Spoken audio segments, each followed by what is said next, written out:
दोन्ही सारखे आपापल्या याच्यावर जगणारी शांत लोक. पण कुठलीही एखादी विध्वंसक जर गोष्ट घडली तर ते फ्लॅश आउट होऊ शकतं. हे निश्चित कारण आहे. नोटाबंदीच्या पाठीमागे जे हजारो कारण आहेत त्यात हे पण एक कारण आहे की फ्लॅश आउट होऊ नये. या देशामध्ये एवढ्या मोठ्या प्रमाणात आता बोललं गेलं की कराची व्यवस्था कशी असली पाहिजे. हा देश सरकार दुबळं झालंय. घरामध्ये आपले जर आई वडील दुबळे झाले आणि एखादाच भाऊ जर स्ट्रॉंग झाला तर घर फुटण्याची शक्यता जास्त असते. बापाचं असतं ते हक्काचं असतं आणि भावाचं असतं ते उपकाराचं असतं. बरोबर आहे का नाही. आणि देशाचं आईबाप असतं सरकार. त्याचं 130 कोटीचं कुटुंब असतं. ते कुणालाच नाकारू शकत नाही. आणि आज सरकारकडे जर कर चालला नाही आणि एखाद्याच अंबानी अडाणीकडे पैसा चाललाय तर आपण बघतोय काय होऊ शकतं. तर सरकारकडे टॅक्स जात नाहीये कारण त्याच्यात मोठ्या प्रमाणात चोरी होतीये. ह्या सगळ्या उद्योगपतींचा पैसा बाहेरच्या सगळ्या टॅक्स हेवनमध्ये जातोय. सरांनी आता प्रश्न विचारलाच आहे छान की हार्डली 3% 4% लोक इन्कम टॅक्स देतात आणि तरी हा टॅक्स का चालू ठेवायचा. मुळात इन्कम टॅक्स आपल्यावर सुरू का झाला ह्याच एक कारण आहे सर. 1860 साली आपल्या देशात पहिल्यांदा इन्कम टॅक्स आला. कशासाठी आला तुम्हाला माहिती आहे. 1857चं जो स्वातंत्र्य युद्ध आपलं होतं भारताचं त्याला ब्रिटिशांनी स्वातंत्र्याचं बंड असं नाव दिलं. आणि त्याची रिकव्हरी करण्यासाठी जो लॉस झालाय त्याच्यासाठी भारतातनं टॅक्स करण्यासाठी भारतातच त्याची रिकव्हरी करण्यासाठी भारतात इन्कम टॅक्स 1960 साली सुरू झाला. 1860 नॉट 1960. ज्या लढ्याला आपण स्वातंत्र्याचा लढा म्हणतोय त्याची किंमत आज आपण देतोय अजूनही इन्कम टॅक्स म्हणून आपलं गव्हर्नमेंट असताना. हा काळा पैसा किती मोठ्या प्रमाणात फिरतोय तो सगळ्याला कसा संपवतोय. हा पैसा नोटांचा पैसा बँकेत. आता सरकार काय करतं की टॅक्स मधनं सरकारकडे पैसा येत नाहीये ना तर सरकार दुसरी गोष्ट करतं नोटा छापतं ज्याला सिग्नोरेज म्हणतात. 3 रुपयात 1000 रुपयाची व्हॅल्यू क्रिएट होते. पण मग बाजारात काय होतं की नोटा आधी तयार झाल्यात वस्तू तयार नाहीयेत महागाई वाढत जाते. आपला देश सतत महागाईला फेस करतो. इन्फ्लेशनची एक कारण असतं too much money ceases few goods and services. नोटा आधी तयार होतात आणि तेवढ्या वस्तूच नाही आहेत. नोटा जास्त तयार व्हायला लागल्या त्याच्यामुळे जास्त मूल्याच्या नोटा छापायला लागत आहेत. त्या जास्त मूल्याच्या नोटामुळे जास्त आणखी कर चुकवेगिरीला रस्ता मिळतोय. एकीकडे ते एक घडतंय की इतकं जास्त टॅक्समुळे आपल्या इथे कुठलेच व्यवसाय चालू शकत नाही आहेत. कारण आता आपली कॉम्पिटिशन चायना बरोबर आहे, आपली थायलंड बरोबर आहे, आपली फिलिपिन्स बरोबर आहे. जगाचं सामान भारतात यायला लागलंय आणि भारताला टिकवता येत नाहीये. बचेलोक हे किती आवश्यक आहे मी तुम्हाला सांगतोय. त्याचं कारण आहे माझ्याकडे नोटा आहेत हे बँक आहेत आणि यांना कर्ज पाहिजे सरांना. माझी नोट तर यांच्याकडे नाही गेली तर ते कर्जच देऊ शकत नाही. बँकेत पैसा नाहीये. बँक माझ्याकडे मला डिपॉझिटवर व्याज देते 8% 9%, ज्याला आपण टर्म डिपॉझिट म्हणतो ना. बँकेत ठेवल्यावर 8% मिळत आहेत. आता बँकेने जर रॉ मटेरियल 8%ला विकत घेतलं तर बँकेचं फिनिश गुड म्हणजे लोन कितीला जाईल सांगा मला. कितीला. कमीत कमी 10% 11%. कारण 8% तर मलाच द्यायचे बँकेला.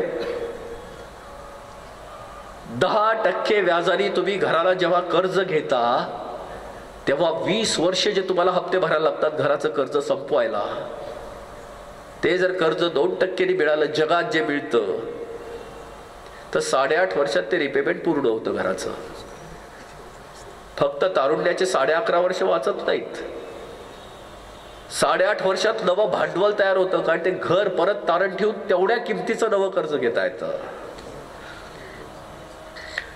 आपे चालवणाऱ्या कुठल्या तरुण मुलाला विचारा जो रिक्षा चालवतो ना पब्लिकची असते काय त्याला कालीपिली म्हणतात. 12% 13% 14%ने तो रिक्षा घेतलेला असतो. त्याने सरासरी 13% फ्लॅट इंटरेस्ट पडतो. आज 2.25 लाख ते 2 लाखाची रिक्षा त्याची असते. 15%नी 14%नी त्याला व्याज मिळालं. 5 वर्षानंतर त्याच्या हातात काय असतं मी तुम्हाला सांगतोय. 5 वर्षानंतर त्याच्या हातामध्ये 40,000चा एक खुळखुळा झालेला रिक्षा संपलेला वापरून. पाठीचं दुखणं मूळव्याध निश्चित. मूळव्याध पायचं नक्की दुखणं. आणि त्यांनी कसं तरी कुटुंब तगवलेलं असतं जगवलेलं नसतंच. 10-11 हजार 12 हजार फक्त तारुण्य संपवलेलं असतं त्याने.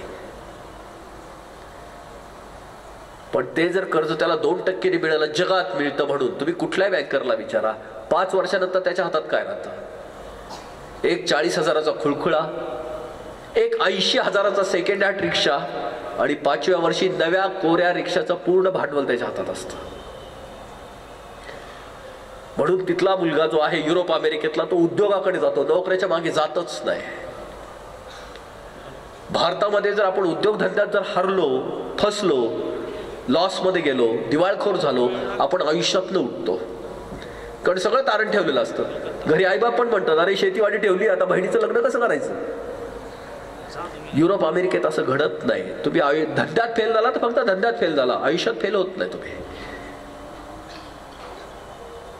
व्याज इतकं हराम असतं, म्हणूनच रिबाला हराम म्हणतात. ते रक्त शोषण करतं. आज ही ज्यूज वर्सेस मुस्लिम जी लढाई आहे ना, त्याच्या पाठीमागे खूप खरं कारण आहे. हे ज्यूज हे जगाचे सावकार होते. त्यांनी इतकं शोषण केलेलं आहे जगाचं. आपल्याकडे जुने सिनेमा होते बघा, मदर इंडिया, विदर इंडिया, तुम्हाला माहितीये का? जुन्याच्यात सगळे विलन सावकार असायचे. त्याचं कारण होतं, आपल्याकडे वारण्याचा वाघ सारखा एक सिनेमा यायचा, तुम्ही बघितला नसेल, तुमची पिढी आता नवी आहे, आमच्या वेळेला होता तो. सगळे दरोडेखोर काय करायचे, ते सावकाराला लुटायचे आणि गरिबांना वाटायचे. त्याच्यामुळे दरोडेखोरांना सुद्धा सन्मान होता. आणि जगाचे दरोडेखोर म्हणजे हे ज्यूज लोक होते. मर्चंट ऑफ व्हेनिस मध्ये शेक्सपियरनी 15व्या शतकात लिहिलेले ते. मर्चंट ऑफ व्हेनिस वाचलंय का नाटक? A pound of flesh, that's it. ते कारण आहे. तर हे किती हराम आहे. ह्या नोटाच्यामुळे काय गोंधळ होतो, ही इंटरेस्ट कशामुळे वाढतात, त्यातनं तारुण्य कसं संपतं, त्यातनं दारिद्र्य कसं वाढतं, आणि माणसाची आयुष्याची फरफट कशी होते. आपल्याला जर पुढचं आयुष्य जगायचं आहे चांगल्या पद्धतीने, तर आपलं सरकार म्हणजे आपलं घर पण सक्षम असायला हवं. आपल्याला अशी कर प्रणाली द्यायला हवी आहे की कर हा फक्त त्याच्यासाठी असतो. कराचं एकच कारण असतं, सरकारचा शुद्ध महसूल. एकच कारण, दुसरं कुठलंच कारण नाही. तो महसूल घ्यायचा कसा, ह्याच्यासाठी लॉजिक्स वेगळे वेगळे आहेत. त्याला इक्विटी म्हणतात, त्याला कॅनन ऑफ टॅक्सेशन म्हणतात, पण सरकारचा शुद्ध महसूल म्हणजे कर. आपण सगळे सामान्य लोक, आपल्या सगळ्या संस्था, यांचा हिशोब आपल्या उत्पन्नाप्रमाणे आपण खर्च करत असतो. की आपलं एवढं उत्पन्न आहे ना, मग मला एवढा खर्च आहे. जर मला खर्चाला पैसा कमी पडला तर मी कर्ज काढतो किंवा घरातल्या वस्तू विकतो. मला खर्च करून जर माझ्याकडे पैसा उरला तर मी नव्या वस्तू विकत घेतो किंवा आहे तो पैसा गुंतवणूक करतो. सरकारचं बजेट एक्झॅक्टली उलट असतं. आपल्या सगळ्यांचं बजेट उत्पन्नाप्रमाणे खर्च असतो, सरकारचं बजेट खर्चाप्रमाणे उत्पन्न असतं.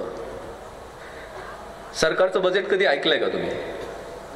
आधी खर्चाची मांडणी असते, त्याला एक्सपेंडिचर प्लॅन म्हणतात. आणि मग तेवढं उत्पन्न काढण्यासाठी कराची रचना असते. सरकार किती टॅक्स लावू शकतं? सरकार 100% टॅक्स लावू शकतं. पण सरकार कधीही खर्चापेक्षा 1 रुपया जास्त टॅक्स लावू शकत नाही. कारण खर्चानंतर सरकारचं उत्पन्न असतं, खर्चापेक्षा 1 रुपया जास्त नाही. जर सरकारकडे एवढं मोठं हत्यार जर असेल महसुलाचं, स्वच्छ पैसा ज्याला म्हणतात, तर सरकार कधी तोट्यामध्ये गेलंय किंवा नुकसानीत गेलं असं होऊ शकतं का? आपल्या सरकारची नक्की गोंधळ कुठे व्हायला लागलाय? मला तुम्हाला एक चित्र दाखवायचं. तुम्हाला दिसतंय का ह्या दोन्ही स्क्रीनवर? तिकडे पण स्क्रीन आहे का? फ्लॅश दाखवा, ती टाकीचा फ्लॅश. मला तुम्हाला एक चित्र दाखवायचं आहे. मला हे इथे दाखवा, म्हणजे मलाही दिसेल, नाही तर मला कळणार नाही. टाकी दाखवा. भारताची आत्ताची सध्या आर्थिक परिस्थिती मला तुम्हाला चित्रातनं दाखवायची आहे. तुम्हाला पटतेय का बघा?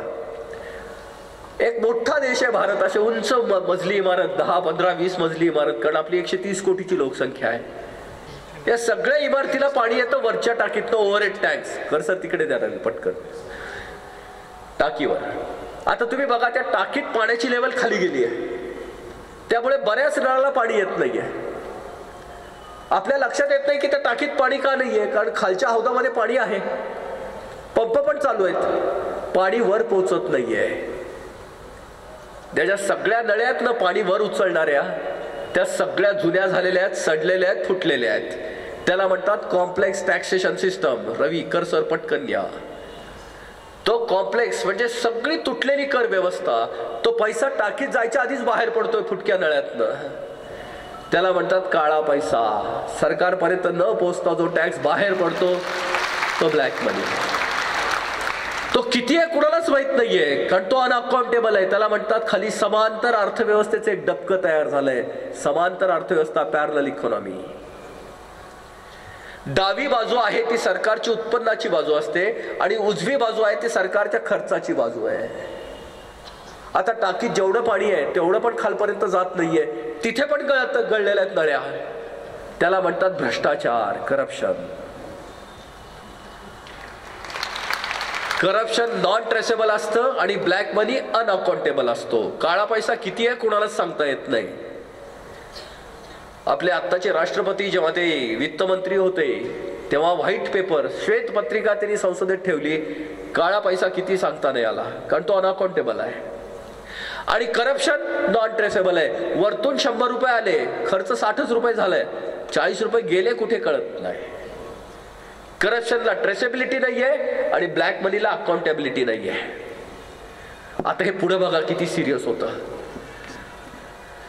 ती टाकी भरणं सरकारची गरज आहे. सरकार त्यासाठी काय करायला लागलाय, बाहेरनं टँकर मधनं पाणी आणून खालच्या हौदात टाकायला लागलाय. ते म्हणतात FDI, ते आहे FII. सरकारला वाटतं खालच्या हौदात टाकले की वरचा हौद बनेल.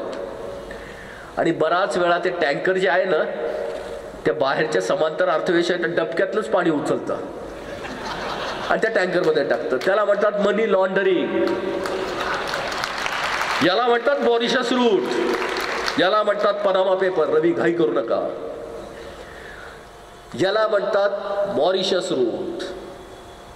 ते टँकर त्यातनं आणतं, पॅरलल अकाउंट उचलतं आणि त्याच्यात टाकतं परत हौदात.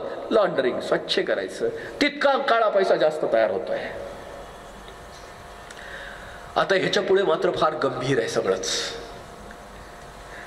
आता ह्याच्यानंतर हे दोन्ही पॅरलल इकॉनॉमीचे पॉइंट भूमिगत अर्थव्यवस्था अंडरग्राउंड इकॉनॉमी मध्ये बदलतात. आता कुणालाच काही दिसत नाही, नॉन ट्रान्सपरंट, इनव्हिजिबल. त्याच्यात सगळ्यात पहिल्यांदा कनेक्ट होतं करप्ट पॉलिटिक्स, राजकारण. का? कारण आपल्या देशामध्ये आपल्या जे प्रतिनिधी आपण लोकशाहीत निवडून देतो त्या इलेक्शनसाठी पांढऱ्या पैशाची एकही पैशाची सोयच केलेली नाही आपण.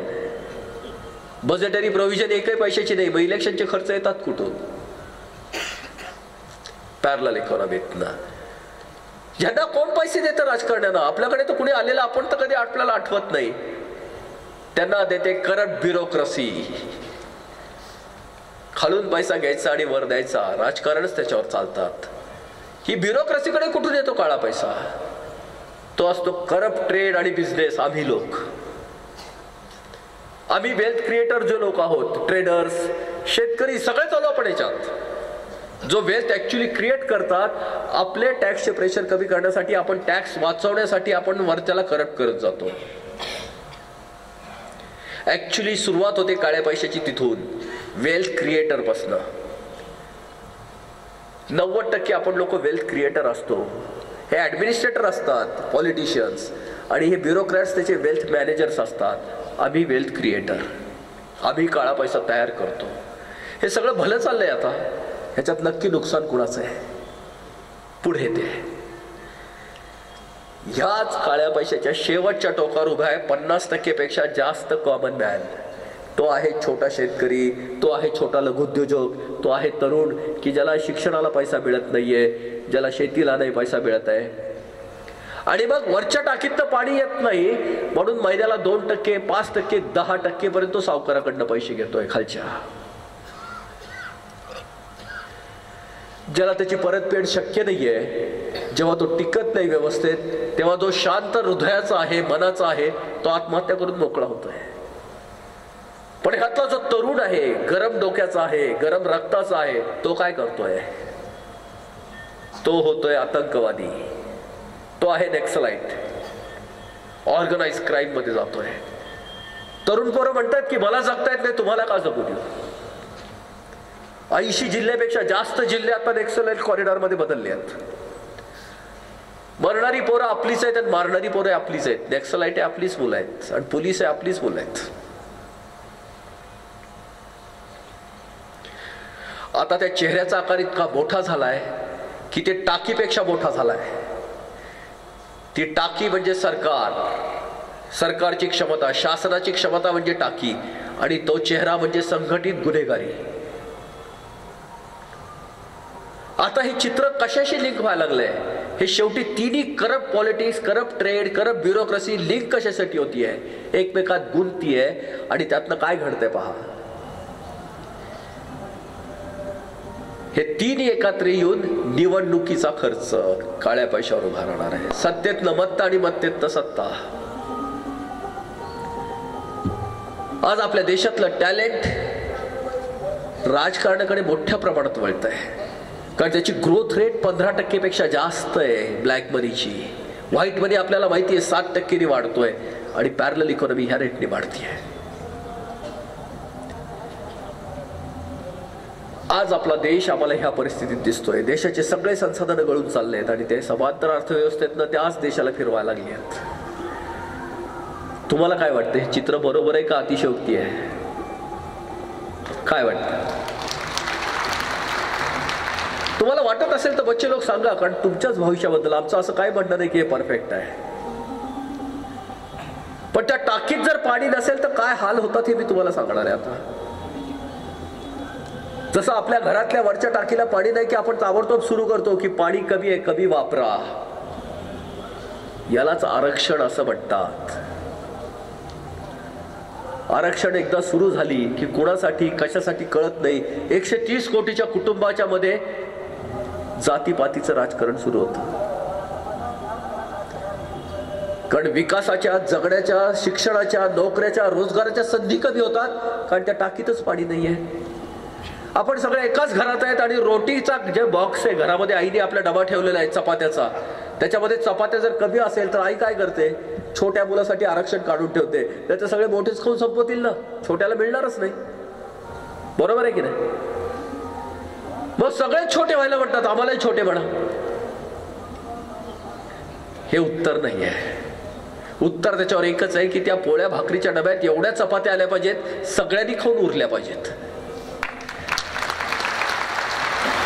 आरक्षणाचं एक आणि एकच कारण आहे, ते म्हणजे कमतरता. कमतरता असेल तरच आरक्षण असतं. 6 पॅसेंजर आहेत आणि 10 सीट आहेत, आरक्षणाची गरज आहे का? आणि उलट आहे, 10 पॅसेंजर आहेत आणि 6 सीट आहेत, आरक्षणाशिवाय प्रवास करता येतो का? आरक्षणाच्या प्रश्नावर समृद्धी आणि संपन्नता ह्याला दुसरा पर्यायच नाहीये. सरकार नोकऱ्या तयार करू शकत नाही. स्वयंरोजगारासाठी ती टाकी भरली पाहिजे पूर्ण, सतत पैसा फिरला पाहिजे. या तरुणाईला फक्त विचारा की तुम्हाला शून्य दराने भांडवल हवंय का आरक्षण हवंय? मला वाटतं की खूप मोठ्या प्रमाणात तरुणी म्हणेल की आम्हाला भांडवल द्या, आम्ही नोकऱ्या निर्माण करू. तुम्ही कराल बच्चे लोक, तुम्ही कराल, तुमच्यात ती क्षमता आहे. हे ऑटो रिक्षा चालवणारी इतकी छान तरुण मुलं, त्यांना काय टॅक्सी नाही चालवता येणार स्वतःची? कुठला उद्योगधंदा नाही करता येणार? ही पाणीपुरी विकणारी छान मुलं आहेत, त्यांना जर तुम्ही जर छान 1-1 लाखाचे गाळे दिले एअर कंडिशन, का नाही देणार ते हायजीन? आपण तरुण मुलांना भांडवल देऊ शकत नाहीये. आणि ही सगळी अर्थव्यवस्था जी खालची आहे ना, त्याच्याशी मुलं लढू इच्छित नाहीयेत. त्याचं कारण त्यांच्या मॉरेल, घरातनं त्यांना जी संस्कार झालेत, वाईट धंदे करू नका, त्याला कळत नाही. करा काय? मग वर त्या टाकीतनं पाणी मिळत नाही, खाली तर जाऊ नका म्हणताय, करायचं काय आम्ही? आणि मग असे 10-10 लाखाचे बोरचे दडपून टाकणारे पुढे येतात. मुलं चुकत नाहीयेत, आपणही चुकत नाही, व्यवस्था चुकते आहे. आपण हे दोन्ही लिकेज जर थांबवले, दोन्हीकडचे, एकीकडचा काळा पैसा थांबवला, दुसरीकडचं करप्शन जर कमी करता आलं, तर ही खालची अर्थव्यवस्था भूमिगत पूर्ण संपून जाईल. सगळं पाणी वरच्या टाकीत जाईल. तो चेहरा मोठा जो आहे त्याला व्हिटॅमिन एम नाही मिळालेला, तोही संपून जाईल. आणि शेवटच्या कोपऱ्यातला सामान्य माणूस आणि निवडणुका, ही टाकी गच्च भरली तर त्याला नवे नळ जोडता येतील ना? त्याच्यासाठी भरलेल्या टाकीला तर 1000 नळ जोडता येतात. बच्चे लोक, तुम्हाला जर शिक्षणाला आणि या सगळ्याला जर एज्युकेशन लोन 1%, 2% मिळायला लागला तर ह्या संस्था आणखी उत्कर्षाला जातील. या सरकारच्या ग्रँटची गरजच नाही आहे. फक्त तरुणांच्याकडे पैसा द्या, फीसला, योग्य शिक्षणाला, अशा सुंदर वातावरणाला. आणि खरं सांगू, तुम्ही सगळे तरुण ह्या देशाची असेट आहात. तुम्हाला तुमच्याच कर्तबगारीवर मिळालं पाहिजे, आई बापाच्या संचयावर नाही. तुम्हाला शिक्षणाला 1% कर्ज मिळालंच पाहिजे. उद्योगधंद्याला 1% कर्ज मिळालं पाहिजे. पैसा जेव्हा मोकळा व्हायला लागेल, सगळीकडे संपन्नता दिसायला लागेल. आणि तुम्हाला सांगू का, आज पूर्ण अमेरिका, युरोप, जपान, कोरिया सगळे मिळून सुद्धा 100 कोटी नाहीयेत. आपण 130 कोटी आहेत. 130 कोटीच्या फक्त हातात पैसा पोचून दे. आपण बघा काय असेल. आपण वेगळे असू, आपण शेती संस्कृतीचे लोक वेगळे असू, आपण जगाला वेगळ्या दिशा दाखवूया. हा देश गरिबीत अडकलाय, तो कृत्रिमरित्या आहे. हा देश कधीच गरीब नाही असू शकत. एका दाण्याचे 100 दाणे, 1000 दाणे तयार होणारा देश नाही होऊ शकत गरीब. ही कागदाच्या तुकड्यातली कमतरता आहे. त्या अंडरस्टँडिंग मधला प्रॉब्लेम आहे. आता ह्या नोटाबंदीने एक तर कारण आणलंय पुढे की हा पैसा पब्लिक डोमेन मध्ये जाऊन दे, खालपर्यंत सरकेल. बँकात गेल्या तर खालपर्यंत सरकेल, सरकायला हवा. आता आपल्याला दिसतंय की बँका आता देत नाहीयेत, पण बँकाचे व्याजदर कमालीचे उतरायला पाहिजेत. खरं सांगू ना, याच्यासाठी आता सरकार ती इस्लामिक बँकेचा सुद्धा पुरस्कार करायला लागलाय. त्याच्यावर रिसर्च आम्ही पण त्याच्यात आहोत. बिनव्याजी कर्ज मिळेल का? आदर्श आहे, ते जगाला स्वीकारायला लागेल. आपल्या देशामध्ये 17 कोटी मुस्लिम बांधव आपले आहेत. ही मूळ एवढं मोठं तत्वज्ञान आहे की सगळ्यांनी स्वीकारायला हवं. ते आपण हे मानवतेच्या भल्यासाठी आलेलं आहे. कसं करता येईल की हे सगळं बसेल एकमेकाच्या मध्ये, निर्मिती वाढेल जगामध्ये. भारत भिकाऱ्याच्या ऐवजी ग्राहक होईल. आज आपली लोकसंख्या आपल्याला ती आपली लायबिलिटी वाटतीये. त्याला क्रयशक्ती मिळाली की त्याच्यासारखी आपली ताकद दुसरी कुठलीच नाही. फक्त क्रयशक्ती खाली पोहोचली पाहिजे. आपल्या खिशातले मूल्य जे आहे, बाजार मूल्य, ते बाजारात गेलं पाहिजे, फिरलं पाहिजे. रक्तासारखं शरीरभर फिरलं पाहिजे. आज त्या रक्ताच्या गाठी झाल्या तो नोटांच्या, त्याच्यामुळे ते पोचत नाही, शेतकऱ्यापर्यंत पोचत नाही, उद्योजकापर्यंत पोचत नाही, मरायला लागलंय ते सगळं. या गाठी वितळल्या पाहिजेत. 5 लिटर शरीरात रक्त आहे, पण ते शरीरभर फिरत राहतं. सगळ्याला रक्तातल्या ते काय म्हणतात जीवनसत्व पुरवत राहतं. पैसा तसा असतो, तो सतत अर्थव्यवस्थेत फिरत राहायला पाहिजे. थांबला की तो गोठला, गोठला की गाठ झाली, गाठ झाली की पुढे मिळाला नाही, पुढे मिळाला नाही की तो संपला. अर्थक्रांती फक्त पैसा फिरवण्यासाठी बोलतीये.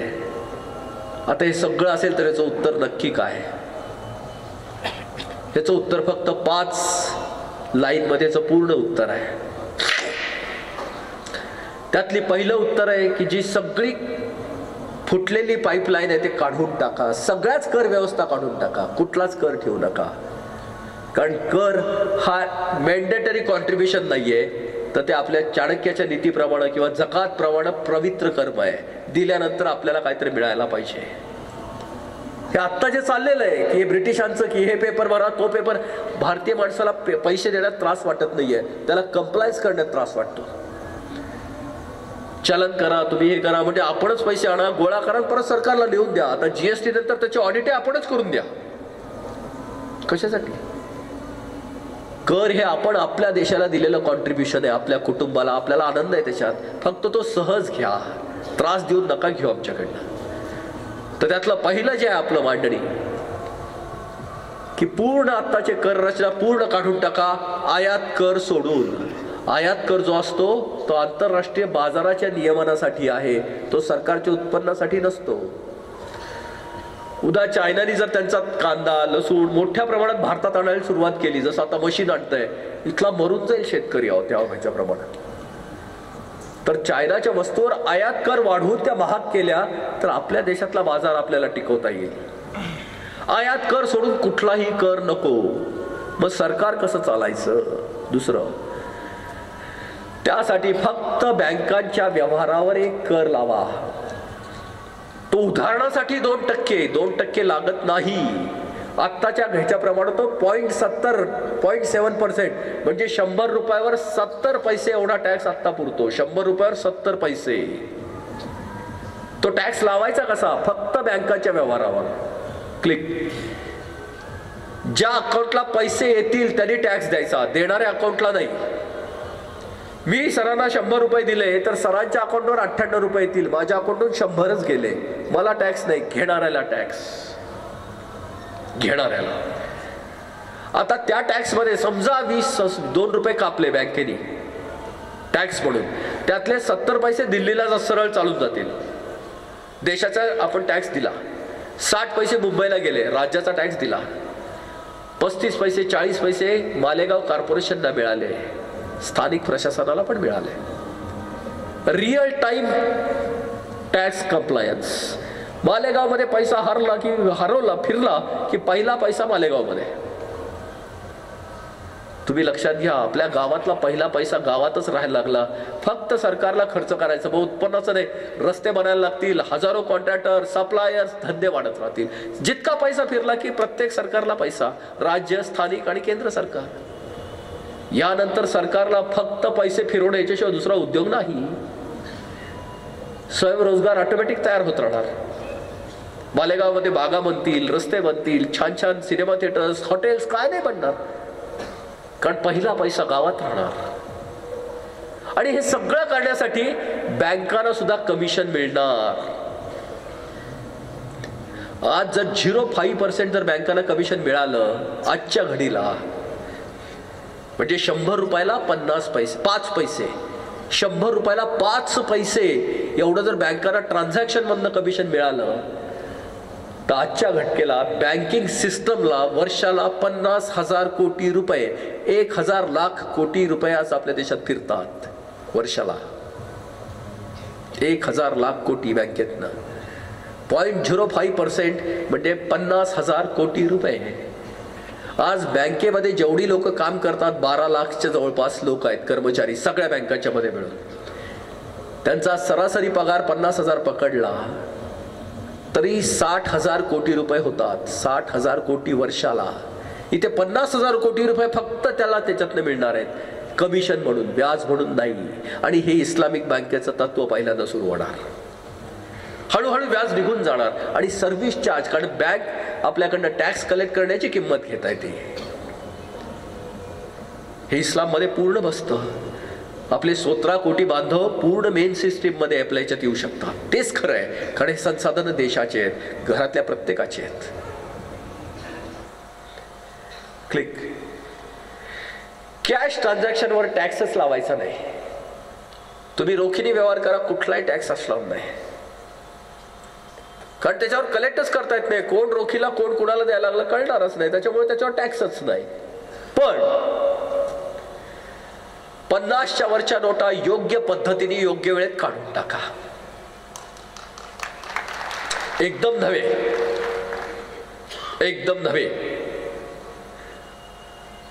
आज जगाची आंतरराष्ट्रीय जी दारिद्र्य रेषा आहे, $2 पेक्षा कमी खर्च असणारे आपल्या देशामध्ये 70% लोक आहेत. जगाची दारिद्र्य रेषा जी आहे $2 पर डे कन्झम्पशन, भारतामध्ये 70% लोक त्याच्या खाली आहेत. म्हणजे 140 रुपये 150 रुपयापेक्षा. मग 500 आणि 1000च्या नोटा कोणाची गरज आहे सांगा मला. 100च्या नोटापर्यंत राहू दे ना, गरीब लोकांना व्यवहार करू दे, त्याच्यावर कुठलाही टॅक्स नाही. आपण घरातल्या लहान मुलाकडनं काही काम करून घेत नाही, उलट त्याला सांगतो तू शिक, मोठा हो आणि मग पैसे दे घराला. जी लोक गरीब आहेत त्यांना आधी आपण देशाने संपन्नता दिली पाहिजे, त्यांच्या व्यवसायाला, त्यांच्या उद्योगाला. ते जेव्हा संपन्न होतील, बँकेतले व्यवहार करायला लागतील, ऑटोमॅटिकली टॅक्स जायला लागेल. तोपर्यंत या देशामध्ये जी लोक अनपढ आहेत, शिकलेले नाही आहेत, बँकाच्याकडे बँका पोहोचलेले नाहीत, 100 रुपयात त्यांना किती व्यवहार करू दे, करतील. आणखी 5 वर्ष 10 वर्ष काय फरक पडतोय, टॅक्सच नाही. आणि मग आता या मित्रांनी छान सांगितलं की पेट्रोलचा प्रॉडक्ट तुम्ही बाहेर ठेवल्यानंतर एवढे टॅक्स त्याच्यावर कमी. पेट्रोल उद्यापासून 26 रुपये लिटर व्हायला लागेल. सगळ्या बाजारातल्या वस्तू 30-40% खाली आल्या की त्या गरीबापर्यंत पोहोचायला लागतील. आतापर्यंत त्या पोहोचल्याच नाहीत. कुणाला झोपडीची गरज नाही. प्रत्येकाला जर टू रूम किचनचं घर पॉसिबल झालं तर 15,000 शौचालयाच्या अनुदानाची गरज नाही हो या देशाला. हा देश भिकारी नाही आहे, खरंच नाही आहे. ह्या देशात प्रत्येक जण प्रतिष्ठेचा आहे. तो 130 कोटीचा देश आहे. हा प्रत्येक जण ह्या घराचं मूल आहे. तरुणांना बेकार भत्ता द्यायलाच लागेल आपल्याला. आणि तो असा नाही 250-300 रुपये नाही चालणार. त्याच्यात कुटुंब जगवता येतं का? 8,000 10,000 रुपये मिळायला पाहिजेत. ते शक्य नसेल तर तो टॅक्स वाढवा, 2% 5% करा. शेतकऱ्यांना पेन्शन द्या. 55च्या पुढे शेतकऱ्याला नाही कष्ट होते त्याला पेन्शन द्या. आज फक्त कशाला नोकरी, सगळ्यांनाच द्या ना पेन्शन. का नाही? आज सरकारकडे उत्पन्न नाही म्हणून ते शक्य नाही आहे. हा सरकारच्या उत्पन्नाचा रस्ता आहे. आणि सगळ्यात शेवटचं जे आहे की एका विशिष्ट मर्यादेपर्यंतच्या वरचं जे कॅशचे व्यवहार असतील त्याला सरकार संरक्षण देणार नाही कायदेशीर. 50च्या नोटेमध्ये समजा तुम्ही 2,000चा व्यवहार केला, जी सरकारने मर्यादा सांगितली आहे, याच्या वरच्या मर्यादेवर आम्ही संरक्षण देणार नाही. एक वेळेचा व्यवहार आणि तुम्ही जर केला त्याच्यात तर सरकार तुमच्या मागे उभे राहणार नाही. ते बेकायदा पण नसेल, पण तुम्हाला जर काही नुकसान झालं तर तुम्हाला त्याच्याबद्दल सरकारकडे काही मागणी करता येणार नाही. म्हणजे उदाहरणार्थ असं की तुमच्याकडे ड्रायव्हिंग लायसन नाही आहे आणि तुम्ही गाडी चालवताय. गाडी तर चालवतच येते, काय लायसन आपली गाडी थोडीच चालवत असतं. पण जर ऍक्सिडेंट झाला तर मग मात्र तुम्हाला इन्शुरन्स काय भानगडी सोडा, काहीच नाही. उलट तुमच्यावर पहिला चार्ज होईल की तुम्ही लायसन नसताना गाडी चालवलीच का. शेवटचं जे आहे फक्त एवढं साधं आहे की 2,000 3,000 ते लिमिट सगळे मिळून ठरवतील काय असेल ते. फिगर ह्या डायनामिक आहेत, त्या नोशनल आहेत. त्या तज्ञांनी ठरवावेत काय ठरवायचं त्या. या वरच्या कुठल्याही रोखीच्या व्यवहाराला कायदेशीर संरक्षण असणार नाही. तो व्यवहार बेकायदेशीर नसेल, फक्त कायदेशीर संरक्षण नसेल. तुम्हाला सांगतो हे 5 पॉइंट जर झाले ना तर पूर्ण देशच बदलतो, 100% बदलतो. 50च्या वरच्या नोटा गेल्या तर एवढं पूर्ण मूल्य बाजार, म्हणजे घरातले सगळे लायब्ररीत जाऊन पडतील पुस्तकं पहिल्यांदा. सगळ्यांना वाचायला मोकळे. बँका ते पैसे फिरवायला लागतील, कारण बँकेला पर ट्रान्झॅक्शन कमिशन मिळणार आहे. त्याच्यामुळे बँका घरापर्यंत पोहोचायला लागतील किंवा आमच्याकडनं घ्या. पैसा आला की बँकेला खर्च. प्रत्येक व्यवस्थेला सरकारच्या केंद्र, स्थानिक प्रशासन आणि राज्य सरकार व्यवहार झाल्याबरोबर पैसा. त्याच्यामुळे इन्फ्रास्ट्रक्चर मोठं व्हायला लागेल. शिक्षणात पैसा, हॉस्पिटलमध्ये पैसा, तरुण मुलाला लाखो रोजगाराच्या संधी तयार होतील. तुम्हाला खरं सांगू ना, हे इस्लामिक आदर्शवाद आणि भारतीय आदर्शवाद, म्हणजे भारतीय म्हणजे हिंदू, दोन्ही मिळून जो भारतीय आदर्शवाद, त्या दोन्हीचं हे आहे. हे दोन्ही मूल तत्वज्ञानाचं सार आहे. आता हे तांत्रिक जग, अमेरिकेचं जे भुलभुलैयाचं जग आहे, कागदाच्या कपच्यावर व्यवहार, हे आपल्या देशाला मान्य नाही आहे. खरा व्यवहार करा, जो समजेल असा व्यवहार करा. कागदाच्या तुकड्याला तुम्ही करताय, कळत नाही आहे. जग बदलेल, भारत बदलेल, जग बदलेल. जगाचा ग्राहक भारत होईल. Customer is God. आणि खरं सांगू, भारताला खरंच महासत्ता कधी व्हायची नाहीये, पण भारताला एक प्रतिष्ठित देश मात्र निश्चित व्हायचं आहे. आणि ग्राहक झाल्यावरती निश्चित मिळेल. मालेगावकरांनो, तुम्ही मला इतकं शांत ऐकलं असं मी समजतोय. मनातनं चिडलाय असाल, खूप जायचं असेल तुम्हाला. पण खरं सांगू ना, मी तुमच्याशी खरं बोललो नाही, मनातलं शेअर करत होतो. खूप त्रास होता. हे खरंच भाषण नव्हतं. जेव्हा संधी मिळते तेव्हा माझ्या बांधवांच्या बरोबर मला शेअर करायला आवडतं. शांत झोप येते रात्री. पण त्याच्यात तुम्हाला जो त्रास झाला असेल हे सगळं समजून घेताना मनातनं मी त्याच्यासाठी माफी मागतो. नोटाबंदीच्या 1000 कारणामध्ये कदाचित मला माहित नाही की आमच्यामुळे झालंय का, कारण आम्ही 17 वर्ष लढतो याच्यासाठी. हे सरकारने घेतलंय की नाही आम्हाला नाही माहित आहे. कोणी तर मला प्रश्न विचारला की मोदींनी घेतलं त्याच्या मागे. म्हटलं त्यांना क्लिअर मॅन्डेट मिळालं म्हणून घेतलं त्यांनी. आधीच्या सरकारची इच्छा असती तरी ते घेऊ शकले नसते, कारण ते नव्हतं त्यांच्याकडे क्लिअर मॅन्डेट. म्हणून मोदी सरकारचं जेव्हा आम्ही अभिनंदन करतो तो 3 वेळा नागरिकांचं आपलं अभिनंदन आहे की क्लिअर मॅन्डेट शिवाय होऊ शकत नाही म्हणून. पण खरं सांगू, हा राजकारणाच्या पल्याडचा विषय. हा आपल्या 130 कोटीचा. आपल्याला राजकारणाशी खरंच काय नाही आहे. आमचं वसुधैव कुटुंबकम, आमचं 130 कोटीचं सुंदर घर जे आहे ते व्यवस्थित राहावं, याच्या पाठीमागची खूप आहे. कुठल्याही राजकीय पक्षाशी आम्हाला कुठलंही देणं घेणं नाही आहे. आम्ही येतोय फक्त अर्थशास्त्राचे अभ्यासक म्हणून, कुणी तज्ज्ञविद्य नाही. असं काय सोशल सायन्समध्ये कुणी तज्ज्ञ नसतंच मुळात, सगळे अभ्यासकच असतात. आम्ही पण फक्त अर्थशास्त्राचे अभ्यासक आहोत. आणि तुम्ही ह्या अभ्यासकाला इतकं शांतपणे ऐकून घेतलात, मनातनं धन्यवाद. पुन्हा भेटूया.